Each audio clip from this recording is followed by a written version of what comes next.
19-year-old Brianne Wolgram picked up the phone and dialed her close friend. The two made plans to get together around 11:15 at night on September 5th, 1998. Brianne got into her prized Acura Integra and drove away from her family home. She never arrived to pick up her friend, and she never came home. Witnesses spotted Brianne at a local 7-Eleven in the company of 3 unidentified women. That was the last confirmed sighting of Brianne, and to this day the identities of those 3 women remain unknown. 5 days later, Brianne's car was found abandoned in a ditch along a side seldom-traveled logging road in the middle of a densely forested area. Despite exhaustive searches, no trace beyond that could be found. For more than 2 decades, the Wolgram family, friends, and the city of Revelstoke, British Columbia have tried to solve this horrifying mystery. How does a young woman drive into her small town and vanish into thin air? Who were the 3 women, and what secrets might they possess? This is Trace Evidence, Episode 104, The Disappearance of Brianne Wolgram.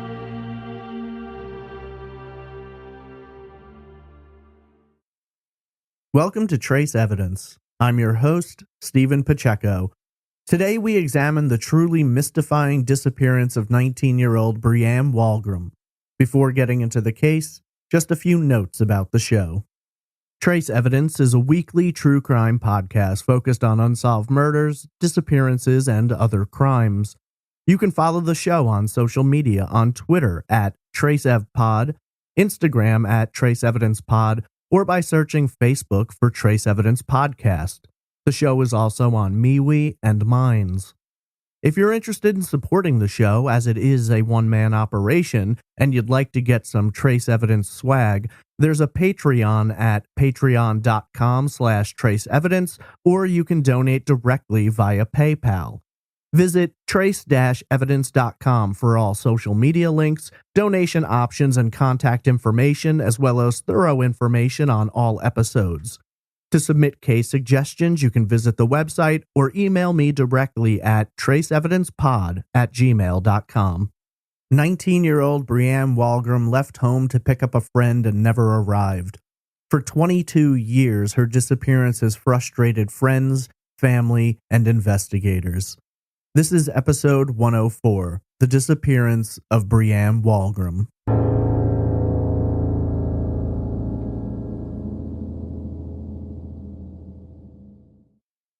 Revelstoke is a small and quiet city located in the southeast corner of British Columbia, Canada. Set within the Columbia Mountains, Revelstoke sits just over 600 kilometers or 372 miles east of Vancouver and 400 kilometers or 248 miles west of Calgary. It's not a large city, just under 8,000 residents living in a 40 square kilometer area, comparable to the size of cities like Alexandria, Virginia, and Bridgeport, Connecticut. The official website for Revelstoke describes the city as being isolated compared to other cities in British Columbia, due in part to its location in the mountains. However, what Revelstoke lacks in populace and ease of access, it more than makes up for in scenic beauty and natural wonders. There are a vast array of outdoor activities to be enjoyed, including golf, skiing, and river rafting. 2 national parks, Glacier and Mount Revelstoke, offer hiking, mountain biking trails, and during the cold season, guided snowmobile tours. It's truly a beautiful area, and while its small population and secluded location would seemingly offer up that quaint hometown feel, there is a dark mystery that lingers over the town and its residents. One which has eluded answers and baffled locals, law enforcement, and reporters alike for the past 22 years.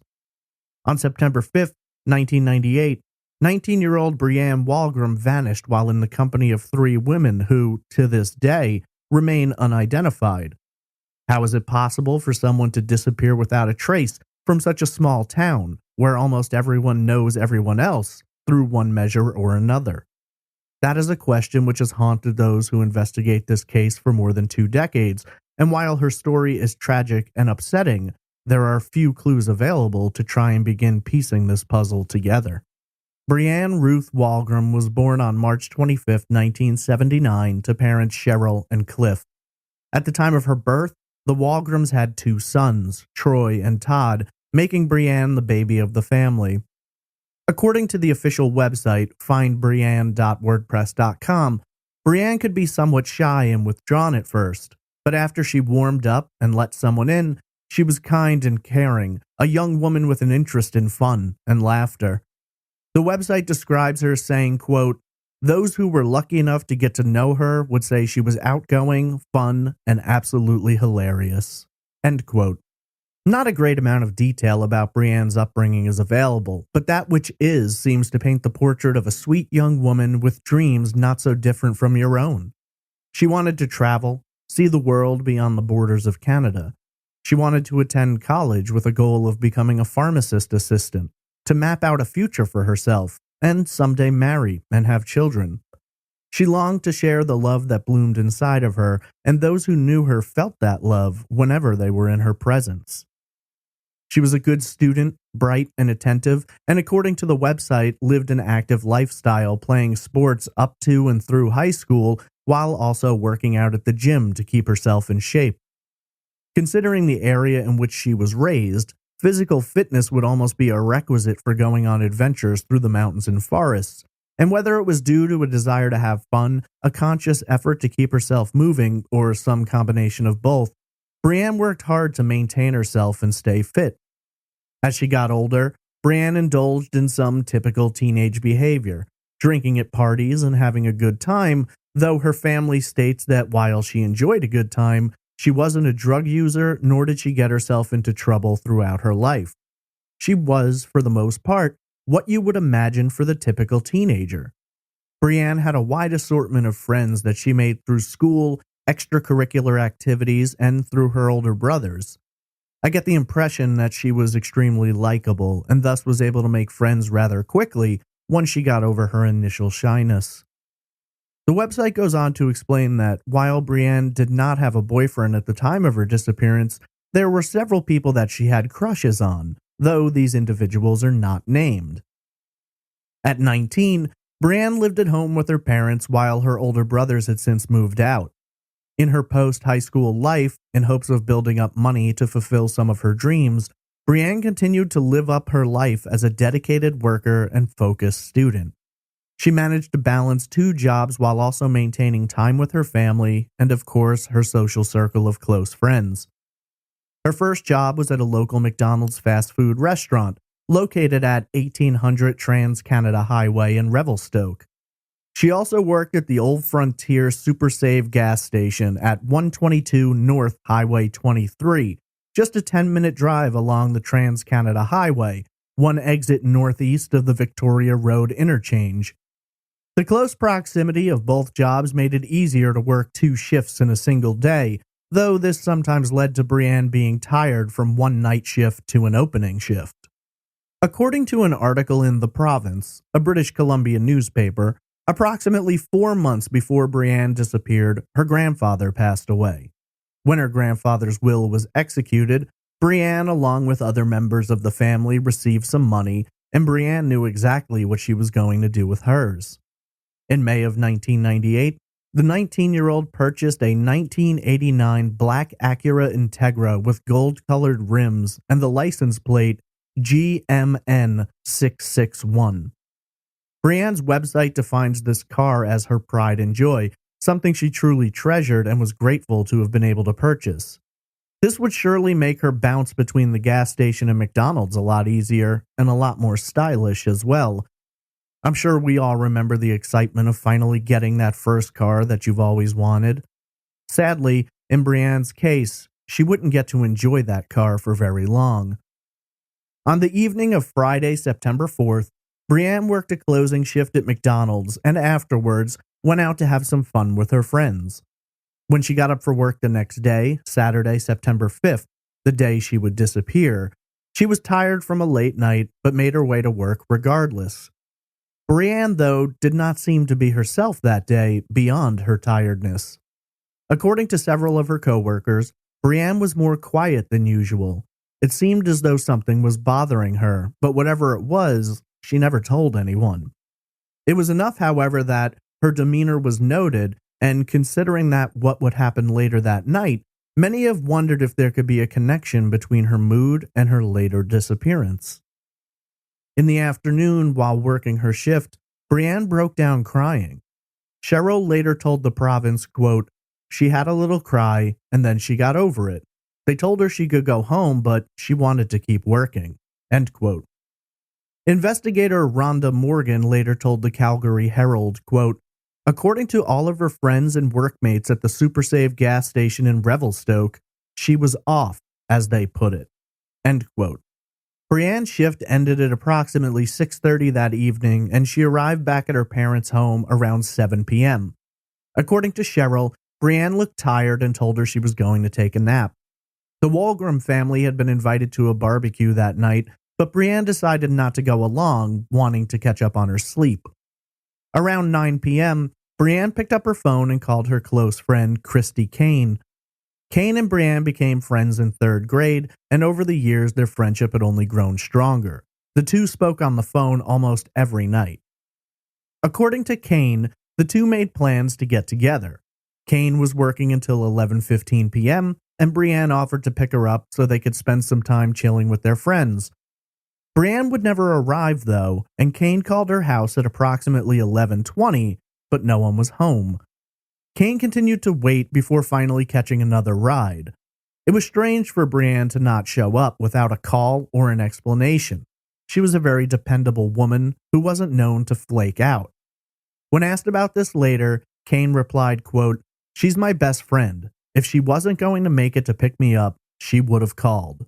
End quote.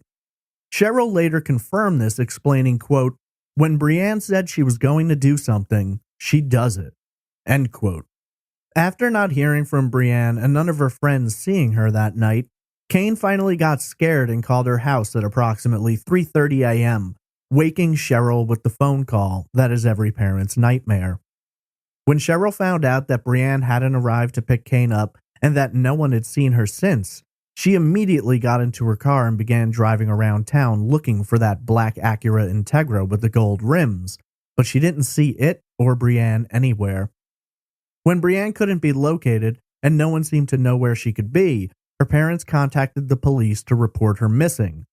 While at the time, the report wasn't exactly taken as seriously as her family had hoped, it would slowly grow into one of the most enduring and troubling missing persons cases in the area, involving local police, the Royal Canadian Mounted Police, and even investigators from the Calgary Police Service's Homicide Unit. The initial investigation involved visiting Brianne's jobs, speaking with their friends, and showing her picture to people in the area, wondering if they might have seen her the night she disappeared. There were several individuals who reported seeing either Brianne or her car that night. According to these interviews, a fairly bare-bones timeline has been established for the known comings and goings of Brianne that night. At some point that evening, perhaps killing time before she was supposed to pick up Kane, Brianne stopped by her job at Super Save and visited some co-workers she was friends with.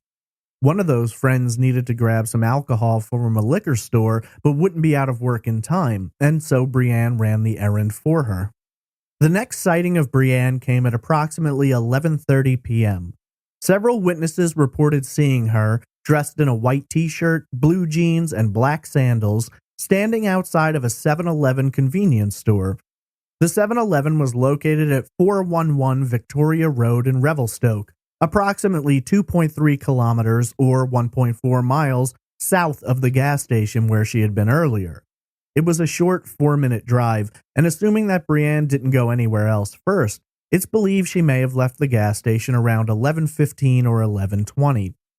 The witnesses who spotted Brianne at the 7-Eleven that night reported that she wasn't alone, but instead was in the company of 3 unidentified women. These women to this day remain unknown, and composite sketches of 2 of the 3 women were drawn up and distributed, though no one seemed to know them. To this day, none of the 3 women has ever come forward to explain their interactions with Brianne that night. Interestingly, when speaking to the Calgary Herald, investigator Morgan explained that while Revelstoke had a small population and there were few strangers who passed through town, The weekend that Brianne disappeared, there were a lot of strangers in town. Investigator Morgan stated, quote, "There was a big CP ball tournament in Revelstoke that weekend. There were a lot of strangers in town from all over, and we believe the 3 young women we are looking for may have been involved with that somehow." End quote. If you're not Canadian, and possibly even if you are, you may be asking yourself what I was. What is CP ball? Well, that wasn't an easy answer to find. I spoke with Kim Miller, a Canadian listener of the show, and she wasn't sure. I also asked Robin Warder of The Trail Went Cold, another Canadian, but he couldn't confirm. It may have referred to golf, soccer, or a game for those with physical disabilities. Either way, it's entirely possible that these 3 women could have been from out of town. Morgan also mentioned that Brianne had been in Calgary just the week before her disappearance, visiting universities with a friend. Another witness, though not the last, claimed that he was driving out of town that night and he was behind a black Acura Integra which fit the description of Brianne's car. According to this witness, the Acura was driving out of town and there was 1 driver and 3 passengers, perhaps the 3 women who had been with Brianne at the 7-Eleven that night. This was the last sighting of Brianne that night, but not the last overall. During their investigation, police weren't sure what to make of it. On the one hand, according to everyone they had spoken to, Brianne was not the type to just go off on her own, or with people she didn't know, especially without telling someone, maybe her parents, maybe the friend she left waiting to be picked up that night. Much to the Wolgrams' frustration, there were rumors that perhaps Brianne had decided to run away or may have planned to harm herself. Cheryl emphatically denies that, saying that Brianne would never leave and would never hurt herself. Nothing was missing from the home, none of Brianne's personal effects, and to this day, her bank account has remained untouched. Christy Kane agreed with Cheryl, telling reporters, quote, "Nothing makes sense. If something was going on, she would have told me. I hope she's alive. I'll never give up hope." End quote. Eventually, police would come around, agreeing that running away or self-harm were unlikely explanations for Brianne's disappearance. While they had nothing to indicate foul play, they didn't think this was a simple matter. Brianne would have called, left a note. Even if she did run away, she wouldn't let her friends or family worry about her. RCMP Sergeant Arthur Kleinsmith told the province, quote, "This girl had no reason to run away from anything. She had nothing but her life ahead of her." End quote. 5 long days would pass, with Brianne's family working desperately to try and locate her. Investigators continued asking questions, but had little to work with, much to the family's frustration.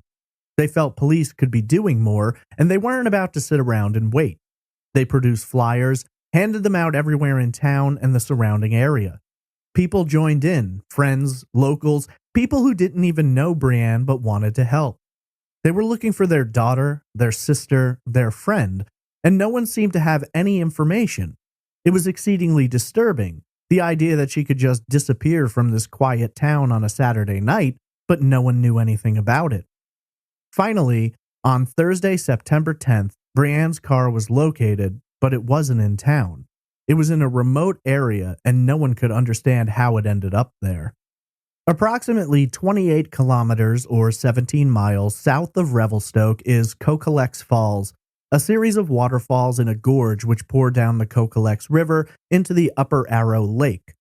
A hydroelectric facility is placed in that area, drawing power from the Frayne Falls, located upstream at the top of the gorge. A lot of unnamed logging roads exist in the area, one which is referred to by the Calgary Herald as Echo Lake Road. An RCMP air service spotted Brianne's Acura along this road and radioed about their sighting. Investigators began the treacherous drive along the twisting gravel mountain road and eventually came upon Brianne's car.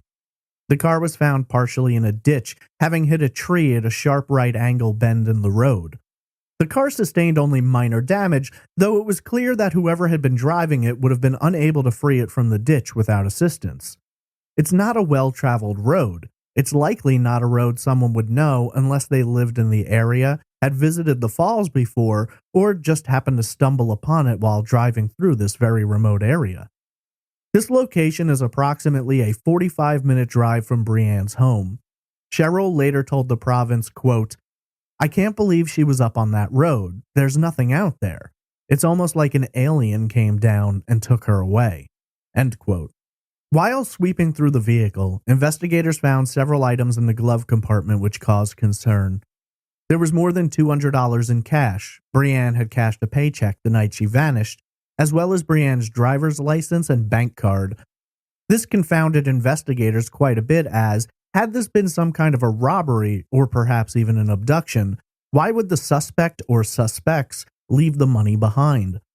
Perhaps to make it look like something else. Perhaps they didn't check the glove box.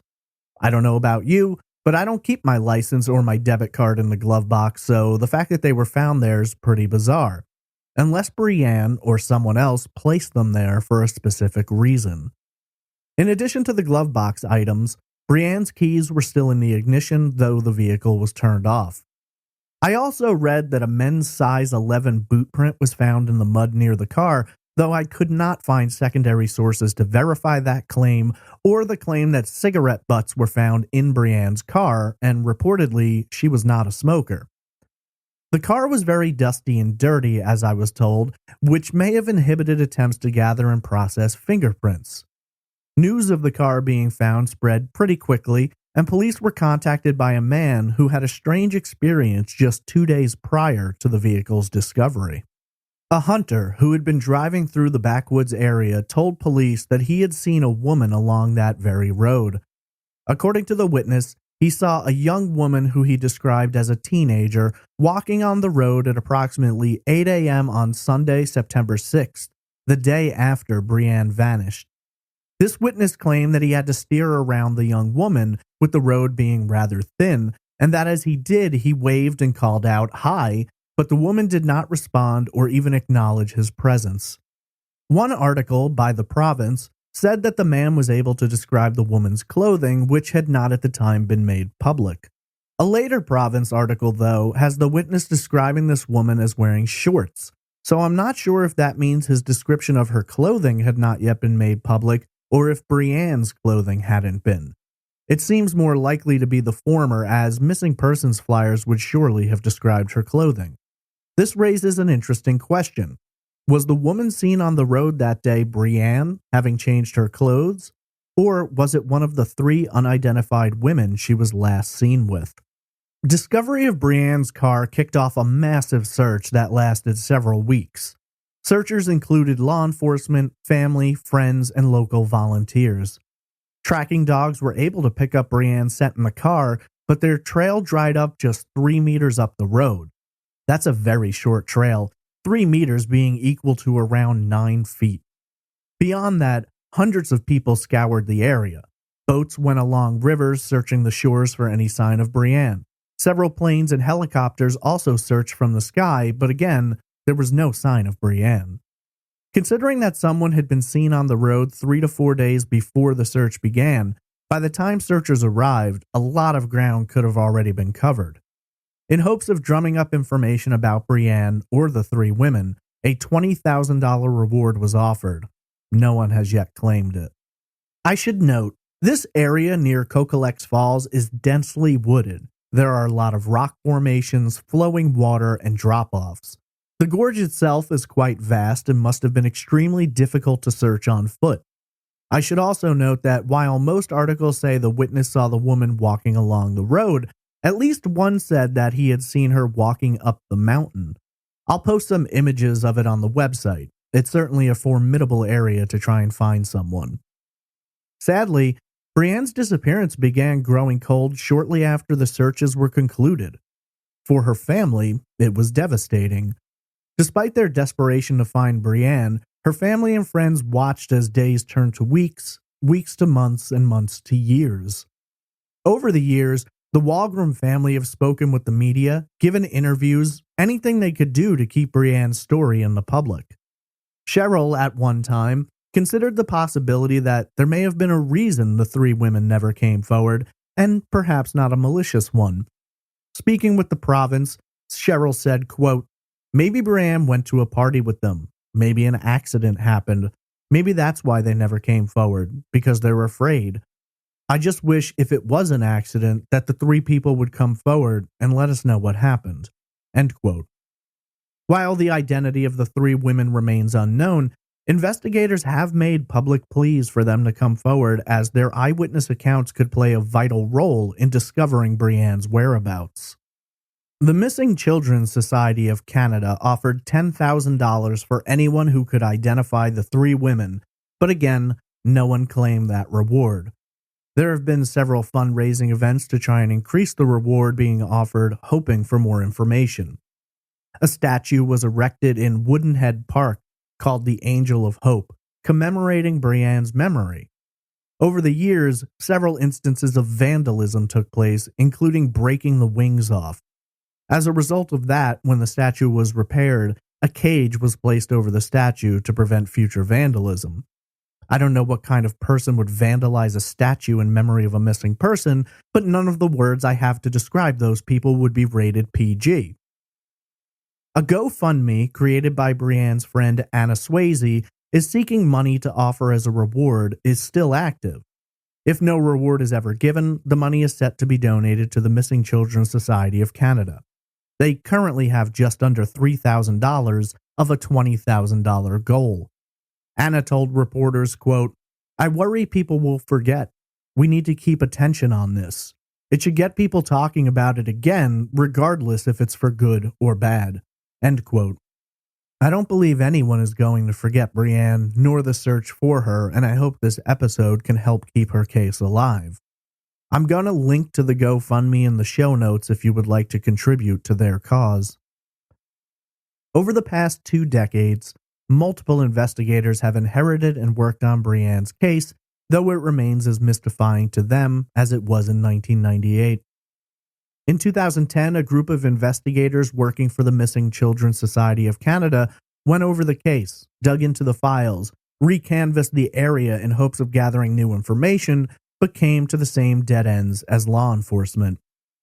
Just last year, in April of 2019, Claudia Whitewell, an investigator with the RCMP, spoke with the Abbotsford News, saying, quote, "There's a lot of rumors. I'm very interested in this case. I want to find her and give closure to the family." End quote. Sadly, for the Wolgrams, it's a nightmare that never ends. Cheryl thinks about her daughter every day and the circumstances surrounding her disappearance. Sometimes it can be overwhelming, with Cheryl saying, quote, "It's like a radio dial in my head. Sometimes I need to change the channel." End quote. Cheryl took up work as a maid in hopes of keeping herself distracted, but there is no escaping the harsh reality of the unknown.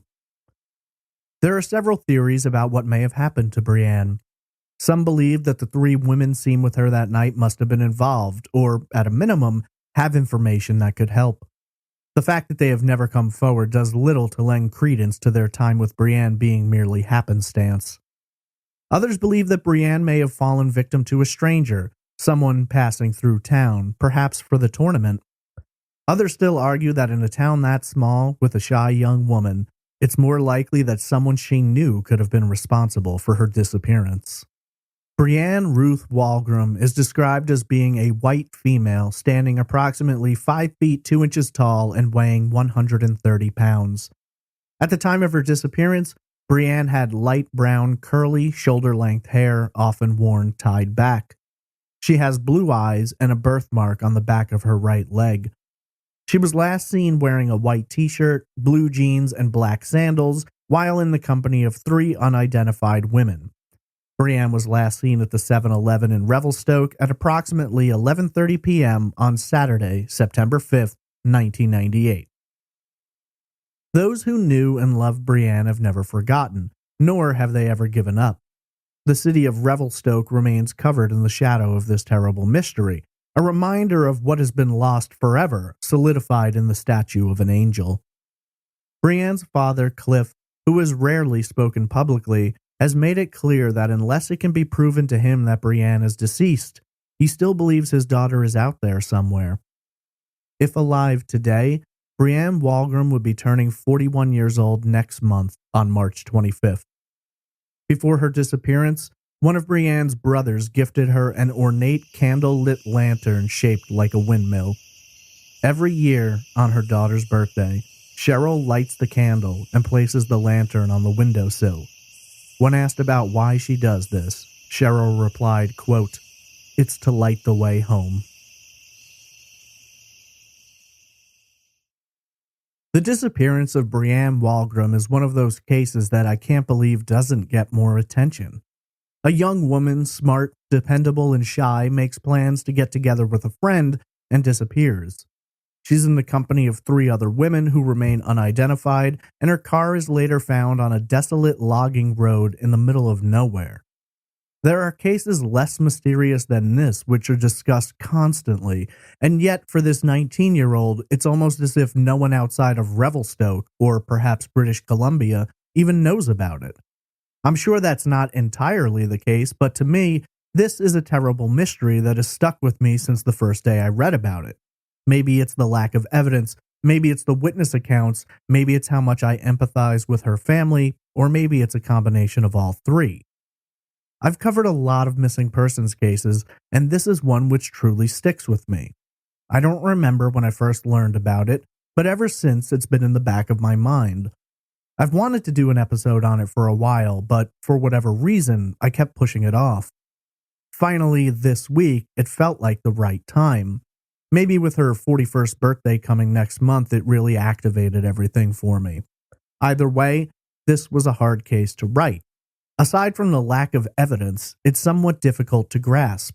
It really does feel like one of those gone without a trace cases. Most of the time you've got something solid to work with, but here you've got witnesses and a car and very little else. As you'd imagine, due to the lack of information, there's quite a few theories that have gained popularity over the years.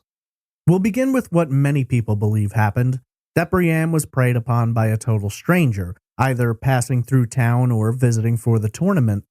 It's a frightening thing to imagine someone from outside of your community sweeping into town, committing a terrible crime, and vanishing as quickly as he or she came. We know there were a lot of people in town that weekend who weren't from the area, so in reality, you're dealing with a large list of potential suspects, most of whom you have no way to identify, short of someone coming forward with a tip or information that could finally make their name known to investigators. We know that Brianne was out on her own that night, other than the 3 women she was seen with, who we'll get into in a later theory. So we'd have to figure out, how did Brianne end up alone? We have the witnesses who saw the women, but we only have one witness who claims to have been behind Brianne's car and seen the 3 passengers. So, for the moment, let's imagine that somehow Brianne ended up alone.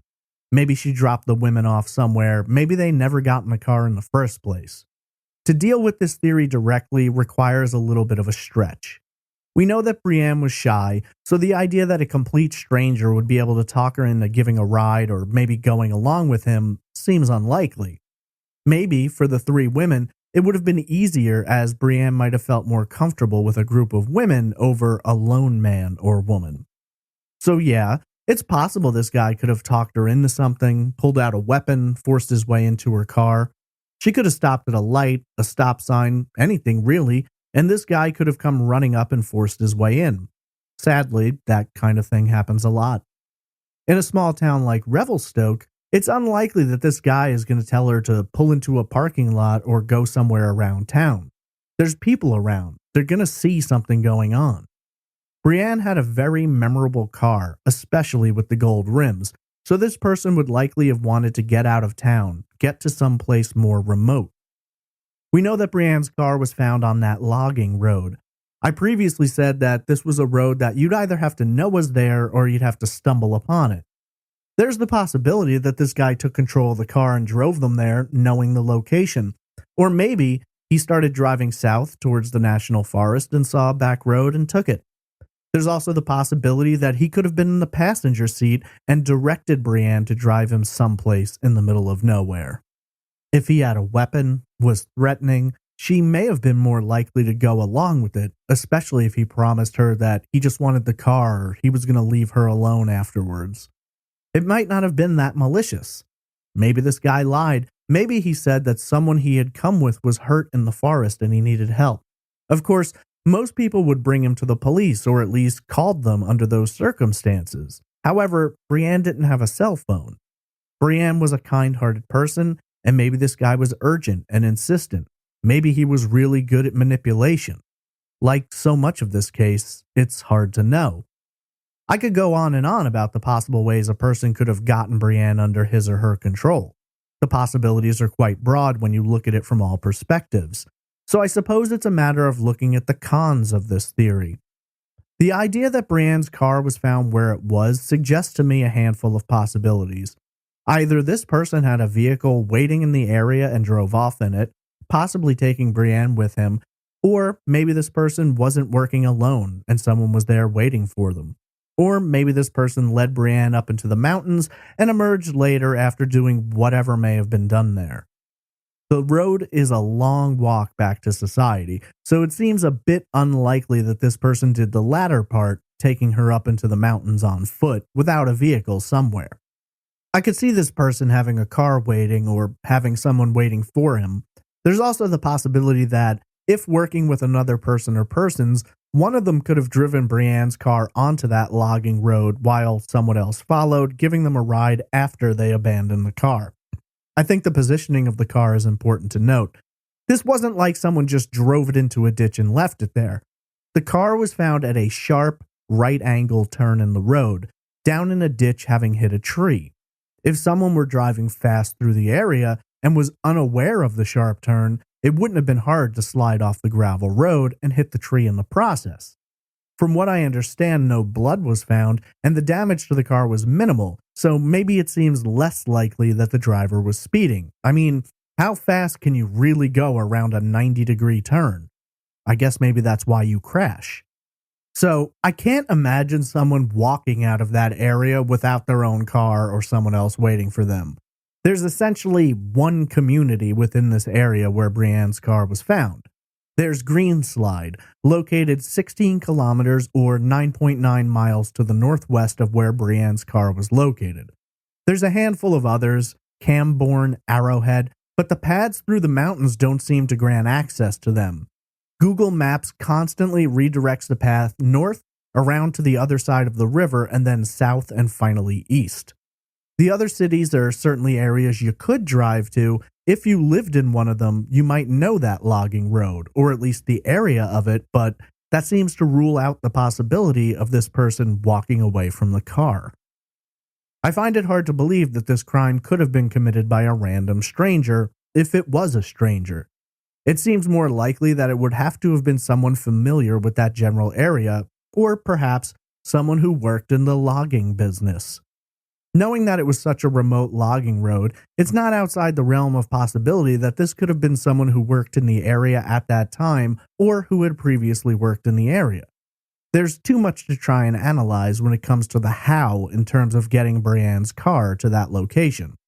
Suffice it to say, I do think it's possible this crime could have been committed by a stranger, but I don't think that includes someone just passing through or visiting without some knowledge or experience in that area. So, if it wasn't a total stranger, what about the possibility that this could have been someone Brianne knew? Much like the stranger situation, this is a possibility that exists where we don't have a ton to work with. However, considering that Brianne was a somewhat shy young woman living in a small town, it does feel like there may be more of a possibility that she could have been abducted by someone she may have known. It certainly would have made it easier for the person committing the crime, at least. We don't know a lot about the people Brianne knew, though it's safe to assume that investigators questioned everyone who may have even just had a conversation with her. At least, everyone they knew about. However, Brianne worked two public-facing jobs, both of which were along a stretch of the Trans-Canada Highway. The highway runs east to west over 7,821 kilometers or 4,860 miles. Both of Brianne's jobs were near interchanges, and oftentimes travelers passing through on that highway might have been inclined to stop at a McDonald's or needed to pull off and get gas. Brianne could have interacted with a lot of different people who passed through on a daily, weekly, or monthly basis. It isn't difficult to imagine that one of those people could have taken an unwanted or even unknown interest in her. We know that the night she disappeared, she'd been visiting friends at the gas station. Is it so hard to imagine that someone who knew she worked there could have gone by to see her and instead ended up following her or maybe speaking with her somewhere along the way? Now, this wouldn't necessarily be someone Brianne knew directly, at least not in the way we usually mean it, but it certainly could have been someone she spoke with or interacted with in the past, possibly at work. If that person knew the area well enough, passed through frequently enough, then they may have been aware of the logging roads in the area. As mentioned previously, it could have been someone who even worked on those logging roads. The fact that Brianne was upset the day that she vanished and seemed off makes me lean towards her possibly knowing her abductor. Sure, it could just be a red herring, but why wouldn't she tell any of her friends about why she was upset? If it was just some creepy dude who passed through, that's not so hard to explain. However, if it's someone you know, someone your friends might know, maybe you don't want to air that dirty laundry publicly. But I digress. From the gas station to the location where Brianne's car was found was approximately a 45-minute drive.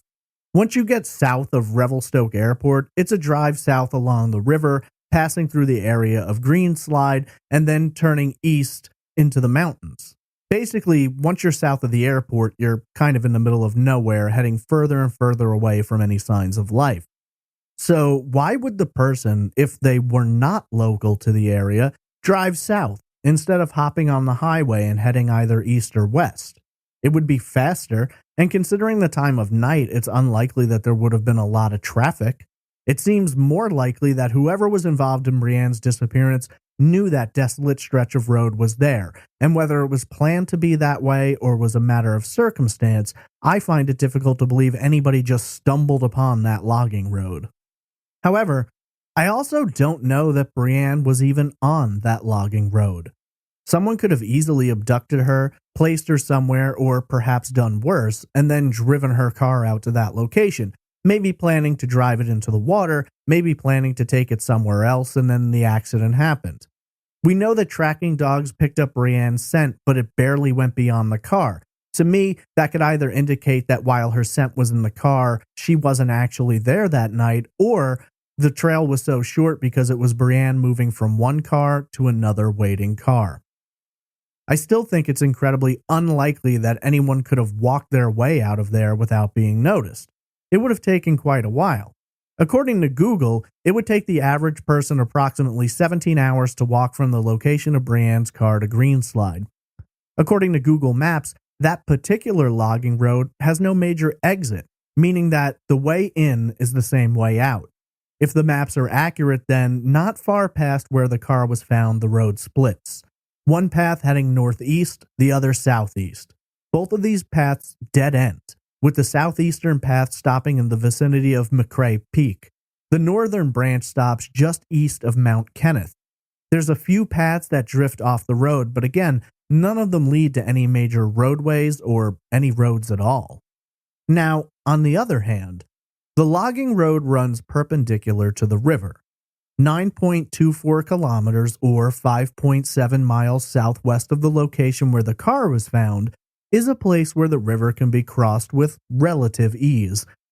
The total width of the river in that spot is approximately 500 meters or 1,650 feet.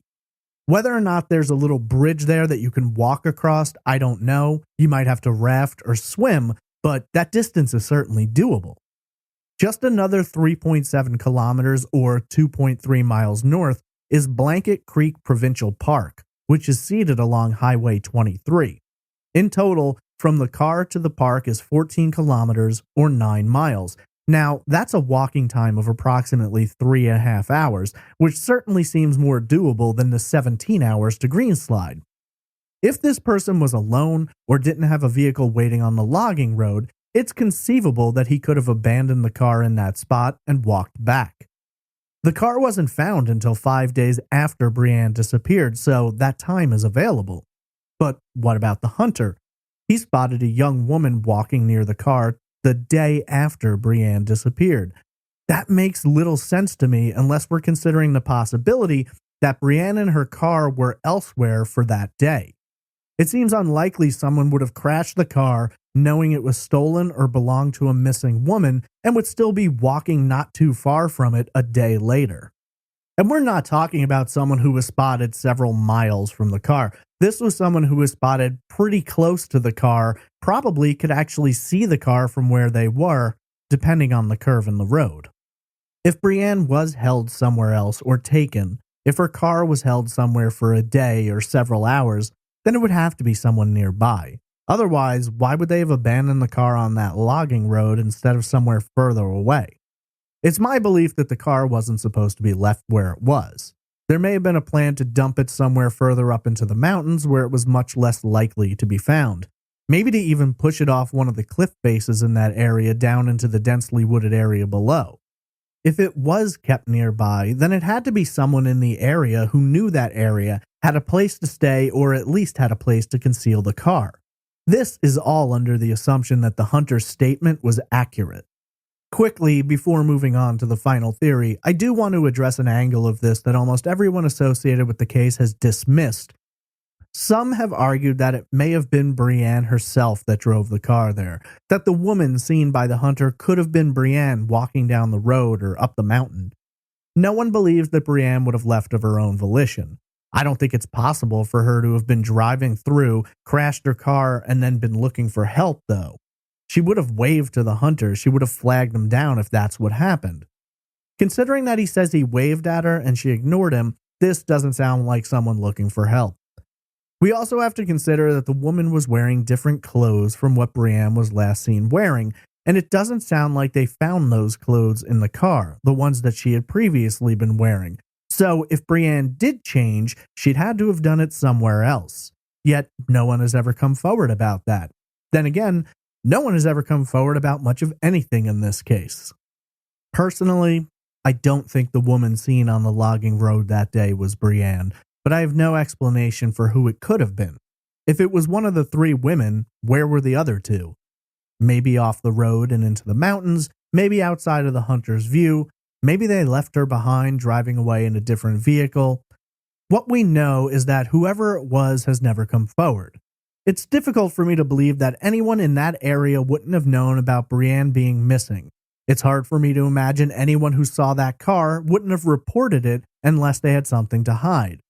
If indeed a boot print was found in the mud, though I can't verify that, then it seems to suggest that more than one person was there since it was a male boot. I mean, I suppose a woman could have been wearing a man's boots. It seems unlikely that the car, though, would have crashed just near a boot print purely by happenstance. But again, we just don't know. So we'll move into the final angle of this case, the three unidentified women. I find it very suspicious that these three women have never come forward. If you live in Canada, if you're in British Columbia, if you've been through Revelstoke, there's no way you don't know about this case. How likely is it that they never heard about it? How likely is it that if they did hear about it, they didn't realize the missing girl was the one they were talking to? On the list of all possibilities, those all seem pretty slim to me. No, these women have to know more than we're aware of. Even if they were just able to fill in some blanks that night, it would be more information than we have now. So why haven't they ever come forward? Cheryl thought there was the possibility of an accident, and sure, that could be. Maybe they partied with Brianne, maybe something went wrong. But then, why abandon the car in the middle of nowhere? Being that no one knew who they were, it's not like anyone was going to be looking for them, and given the history of this case, no one can find them either. So, these three women were seen talking to Brianne outside of a 7-Eleven. We have a witness who says he drove behind Brianne's car and there were three passengers. He defined their direction as heading out of town. However, if Brianne did have these three women in the car with her, how'd they originally get to the 7-Eleven? It seems unlikely that they drove there and left their car behind, so what if someone else drove them there? I don't know that the three women are responsible for what happened, but there's certainly the possibility. Maybe a robbery gone wrong. Maybe it was just supposed to be a ride somewhere and things went sideways. The possibilities are somewhat endless. There is, of course, the possibility that these women were working with someone else. As I mentioned in the episode earlier, a young woman is more likely to go along with a few smiling female faces than she is to go along with a lone man or a group of men. This is a tactic often employed by human traffickers, using women to trap and capture other women. Revelstoke is approximately 294 kilometers or 182 miles north of the U.S. border. That's a 3-hour drive south. Then you're in another country, and we know that human traffickers don't worry much about border crossings. They have their ways around it. And while the southern border of the United States is an oft-debated and controversial topic, the northern border isn't paid all that much attention to. I mean, you can't just walk through, but I doubt it's as hard to get through. To me, it's entirely possible that Brianne was trafficked, which, while horrifying, could leave the possibility that she may still be alive, though what she has endured for 20 years I can't imagine. While I admit that possibility is slim, it is a possibility nonetheless. So, what about the car and the woman seen 2 days later? Honestly, this is the part of the case that baffles me the most. Maybe she was supposed to drive that car to a rendezvous location and crashed instead. Maybe she started walking up the road to get where she was supposed to be, and when whoever she was working with found out that she crashed the car, they hauled ass and all got out of there. Maybe. Everything is a maybe in this case. To have not been involved in some crime against Brianne and then to have been spotted near her car just a day later is a coincidence I find extremely difficult to swallow. Maybe those women didn't have anything to do with her disappearance. Maybe this was a different woman. But were that the case, why wouldn't they have come forward by now? It's been 22 years, and not even so much as an anonymous phone call to grant closure to a family that's been racked with horror and grief. That's one way to clean the slate, one way to explain the situation, one way to make law enforcement understand. For one or all of those women to come forward. If they were around Brianne's age, then they'd be in their early 40s today. If they were just in the wrong place at the wrong time, if they're innocent of any crime, then they could possess information vital to the resolution of this case. Maybe they'll hear this episode one day. Maybe they'll start looking up the case one day. Maybe they'll just have a conscience. The mysterious disappearance of Brianne Wolgram is horrifying and without answers. A caring family, a loving daughter, a small town, and a whole lot of questions.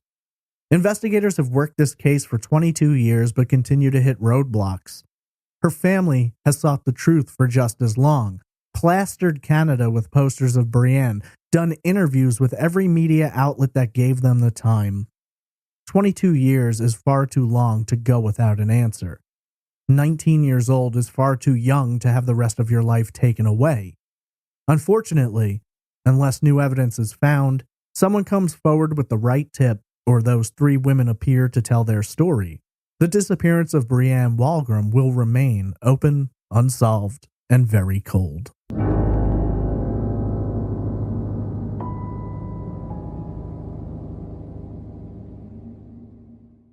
If you're looking for information about the disappearance of Brianne Wolgram, there are several newspaper articles and online forum posts discussing her case. A friend of the family runs the site findbrianne.wordpress.com, which has a lot of vital information about Brianne and her disappearance. If you would like to contribute to the reward efforts for information regarding Brianne's disappearance, there is a GoFundMe set up that you can donate to. I'm going to link to that GoFundMe in the show notes, and I'm also going to put it on the website. You can also just go to GoFundMe.com and search for Brianne Wolgram. If you have any information about the disappearance of Brianne Wolgram, you can contact Crime Stoppers at 1-800-222-TIPS. That's 1-800-222-8477. You can do so completely anonymously. You can also go to the findbrianne.wordpress.com website and submit anonymous tips there. You can also contact the Revelstoke RCMP at 250-837-5255 or the Missing Children's Society of Canada at 1-800-661-6160. What do you believe happened? Tweet me at TraceEvPod, email me at traceevidencepod@gmail.com, tag me on Instagram at TraceEvidencePod, or comment in the Facebook group. I want to give you guys a quick scheduling update before I end the show. Next week on Tuesday, February 18th, there will not be an episode. I'm actually going to be going out of town for something that I hope to be able to tell you about pretty soon because it's exciting for me. So Trace Evidence will return on Tuesday, February 25th. One final note. Are you planning to attend CrimeCon this year in Orlando? If you are and you haven't yet purchased your ticket, you can use the promo code TRACE2020 to get 10% off today. I'm going to be there on Podcast Row representing Trace Evidence, and I would love to see you there. So, when purchasing your tickets, use promo code TRACE2020, and I look forward to seeing you. It's time to thank our Patreon producers. Special shout out to Tara Doble, Alicia Lorraine, Angie Dodd, Brittany Bivens, Brian Kemmerling, Roberta Jansen, Krista Colvin, Diane Dyson, Eamon Brady, Brett Eady, Kevin Bonham, Emily Smith, Emma Vachon, Gerard Lopez Barbosa, Jessica, Laura Dickinson, Linda Halcrow, Nick Mohar Schurz, Megan Cotter, Quinn McBreen, Randy Weiland, Robbie Blue, Tom Archer, and Tracy Woods. If you think your name should be on this list but it's not, please contact me as Patreon is often terrible at organizing the lists properly. That's going to do it for this episode. I hope you'll join me next week for another unsolved case on the next episode of Trace Evidence.